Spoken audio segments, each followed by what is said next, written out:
Y ahora sí comenzamos a desandar la propuesta periodística del día de hoy, comienzo de semana, día lunes.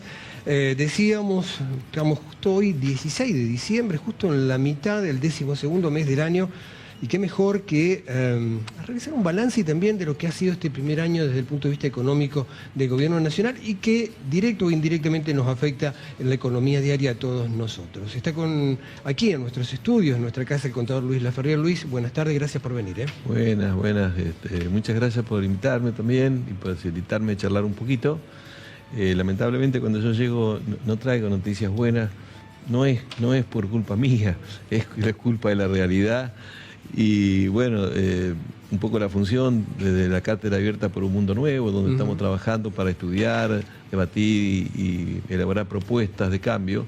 Venimos viendo, obviamente, con mucha preocupación la marcha de la economía, con la aclaración que hago siempre, ya es muy reiterado, ¿no? Que para mirar la economía lo primero que miramos es el objetivo que tiene la economía, que es producir y distribuir bienes y servicios para que la gente viva dignamente. Esa es la actividad económica. Es decir, que si la actividad económica funciona bien, la gente anda bien.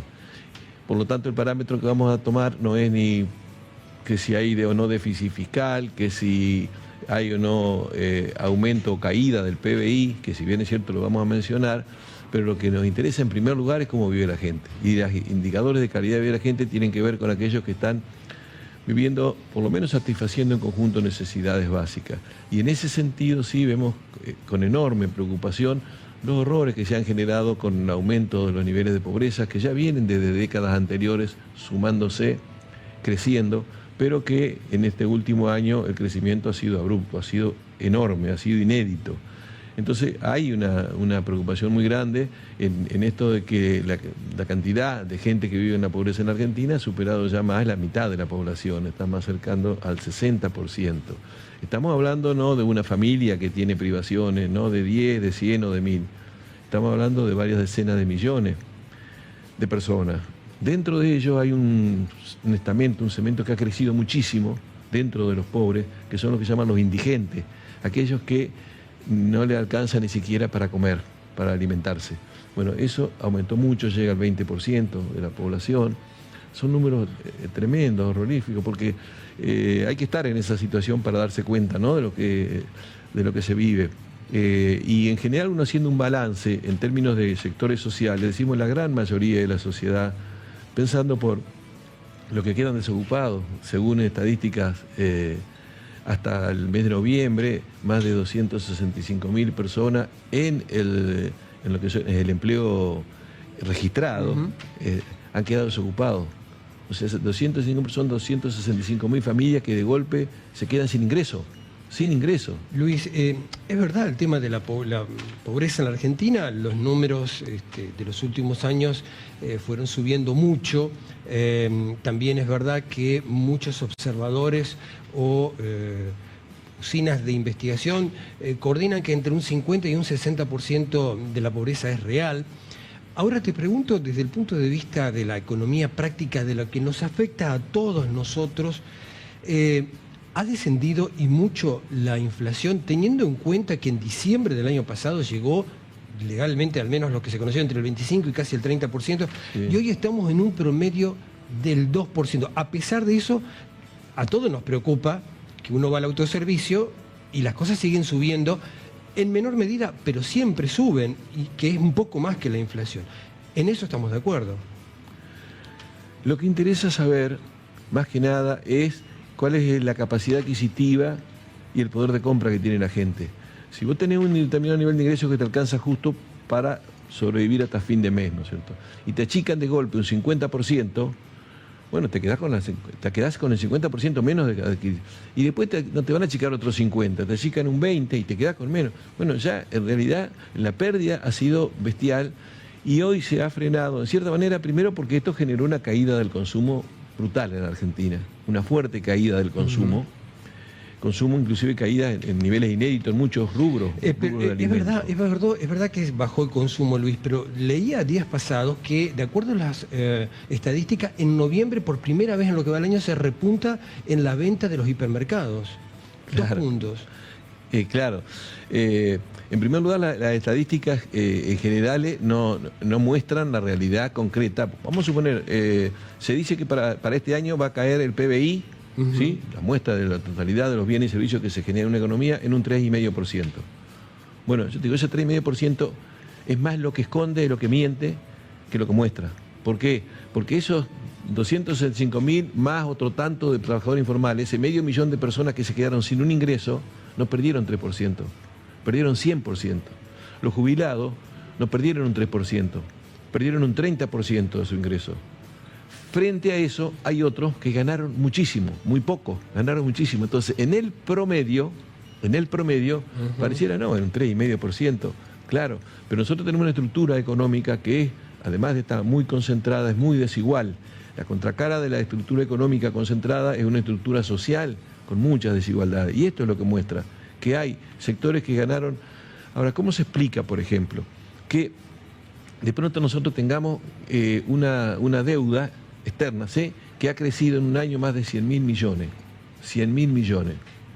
Cuando nosotros hemos tenido exportaciones récord y exportaciones enormes en el sector, por ejemplo, agropecuario, que creo que van a superar los 25.000 millones de dólares, y han tenido inclusive ingresos por el blanqueo de capitales de 20.000 millones de dólares, y el Banco Central tiene reservas negativas. ¿Qué es lo que refleja esto en el fondo? Que en Argentina hay un modelo económico donde el grueso de lo que se regenera, lo generan y se lo llevan muy poco. Este es el tema. Por lo tanto, han entrado dólares que han mantenido la estabilidad relativa. Pero han entrado por exportaciones, porque en definitiva, por lo que uno observa, lo que uno escucha, lo que uno ve, han aparecido muchos dólares que estaban atesorados, por decirlo así, en lo que es los gastos. La gente tiene que cambiar dólares para pagar sueldos, para comprar comida, para pagar impuestos. ¿De dónde salen si no los dólares? Son dos cosas. Acá hay una estructura económica muy, muy concentrada, ¿sí? Donde grandes corporaciones captan la mayor parte de la riqueza y el capital financiero se queda con el grueso de la torta, ¿sí? Eso genera una gran cantidad de dólares. Es, mejor dicho, de riqueza para esos sectores que quieren llevar, se la llevan afuera. Ahora, ¿cómo se la llevan? Se la llevan en dólares, entonces los dólares no alcanzan.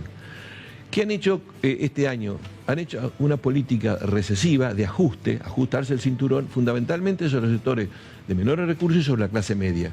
La clase media, que la única forma de ahorrar lo que tienen, inclusive sectores trabajadores, que de pronto les sobran muy poco, o les sobraba, ahora ya no les sobra, compraban dólares porque es la forma de defenderse, ¿sí? ¿Qué pasa? Los están obligando, por este proceso de empobrecimiento, de pauperización, los han estado obligando a vender dólares, y dólares que están cada vez más baratos, artificialmente baratos. El verdadero valor del dólar, ¿cuál es? No existe una forma de calcularlo, pero hoy el dólar está obviamente barato en relación al proceso inflacionario. Que lo que sucede, lo que ha venido sucediendo en Argentina desde hace muchas décadas. Hay un periodo donde los dólares baratos, los especuladores ganan millonada en pesos, después se lo compran a esos dólares, se los llevan y el dólar salta. O sea, es insostenible esto. ¿Y cuánto? O sea, estamos hablando de que el valor del dólar es irreal, o sea, está planchado. Claro que sí, claro que sí. El mismo presidente, cuando presidente era Macri, el actual presidente, y era ministro Caputo, hacían ese tipo de jugadas. Mantenían el dólar barato, venían los especuladores, ganaban muchísimo en pesos, después se compraron los dólares, se los llevaban y dejaban el país sin dólares. El mismo presidente dijo que Caputo era casi un delincuente porque permitió que se fueran 15.000 millones, 15.000 millones de dólares. A ver, la brecha cambiaria que había en el gobierno de Macri no es la misma que hay hoy. O sea, fíjate que la brecha cambiaria de hoy es casi nula. Claro, la semana pasada estaba prácticamente igual. Claro que sí. ¿Qué pasó con Macri? Macri pidió y le prestaron 45.000, 50.000 millones de dólares el Fondo Monetario. Y se fumaron. O sea, en ese momento se mantuvo, pero después explotó. Y esto es lo que nosotros estamos viviendo periódicamente. Son jugadas de grandes especuladores, donde se mantiene el dólar barato para que los que ganan acá adentro compren el dólar barato y se lo lleven, y cuando no da más eso explotan. Y entonces cuando explota el valor del dólar se hace altísimo, como se hizo en noviembre, diciembre, y ahí viene un proceso inflacionario en otro golpe. Esto es lo que yo denomino, porque esto no es casualidad, esto lo saben los que toman las decisiones, saben mucho mejor que nosotros las Luis, consecuencias. Y a su entender, ¿cuál sería el verdadero valor del dólar hoy en la Argentina? Porque hoy el que quiere ir a comprar un dólar le sale 1.130, 1.140. Hoy el negocio es comprar dólares. Lo que pasa es que el que está empobrecido y no llega a fin de mes y tenía esos ahorros en dólares, tiene que regalarlo, tiene que venderlo mucho más barato.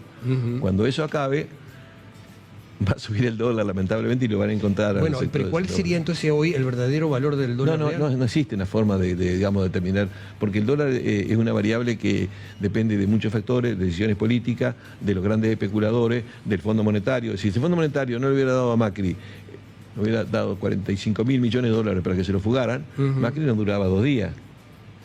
Es decir, son decisiones inclusive políticas del Fondo Monetario Internacional. ¿Cuánto tiempo podría llegar a durar todo este panorama o esta situación? Esta situación, yo pienso sinceramente, con todas las variables que uno analiza, esto, si sigue así, esto va a ir agravándose cada vez más, en todo sentido. Cada vez tenemos más deuda, cada vez es más alta la deuda, cada vez tenemos peores condiciones de vida, cada vez tenemos más pobreza, y la forma de atemperar esto es entregar territorio, que esto es lo que está pasando con el famoso RIGI, ¿sí? Y con las leyes que se le están dando, le están diciendo a los capitales, vengan, llévense todo lo que quieran, paguen menos impuestos, están exentos de cosas que pagamos todos nosotros y pagan las empresas pequeñas y medianas, y lo único que dejan es tierra arrasada. Entonces, si esto sigue así, lo que va a pasar es que la estabilidad o digamos el orden de los cementerios va a dejar que de pronto no haya tanta inflación, pero no va a haber trabajo, no va a haber capacidad de consumo. Luis, el presupuesto del año 2025 habla de una inflación mucho más baja de lo que estamos terminando en este 2024. ¿Es un espejismo eso? La inflación puede mantenerse baja en la medida que se mantengan las condiciones del dólar barato, artificialmente, lo cual es algo que no puede durar mucho tiempo, porque esta economía estructuralmente, en la medida que sigan saqueándola como la están saqueando, los dólares van a escasear. Los dólares van a escasear. Entonces, ¿qué va a suceder? Y va a suceder que en ese momento, ahora, ¿quién lo sabe a eso? Eso no lo sabe nadie. Es decir, sabemos que esto no va a durar e insostenible. Es como cuando decíamos en la convertibilidad el 1 a 1. Era el dólar barato, se puede comprar, se mantiene la inflación, todo lindo, pero se perdían puestos de trabajo, se cerraban empresas, la gente estaba desocupada, no había un mango. Ese ¿cuándo? ¿Hasta cuándo? Ese hasta cuándo, eso no lo sabe nadie, salvo seguramente los que tienen más poder, ¿no es cierto?, económico y político. Pero yo lo que sostengo, lo que insisto y lo que aprovecho para decir en estos minutos es que tenemos una estructura económica que es cada vez más dependiente, más vulnerable, donde se están concentrando nada más en 2 o 3 sectores, lo que yo llamo extractivismo depredador, sectores que extraen pero no transforman. Es decir, ¿qué sectores han caído más que nada este año? 20, 25, 30%. Industria, construcción y comercio, que son los sectores que dan mejores condiciones, más trabajo, ¿sí? Ahora, Luis, en todo ese contexto que yo entiendo lo que usted cuenta, dice, analiza, explica, pero hay, por ejemplo, a su entender, ¿se bajó el déficit fiscal porque se gastaba más de lo que entraba?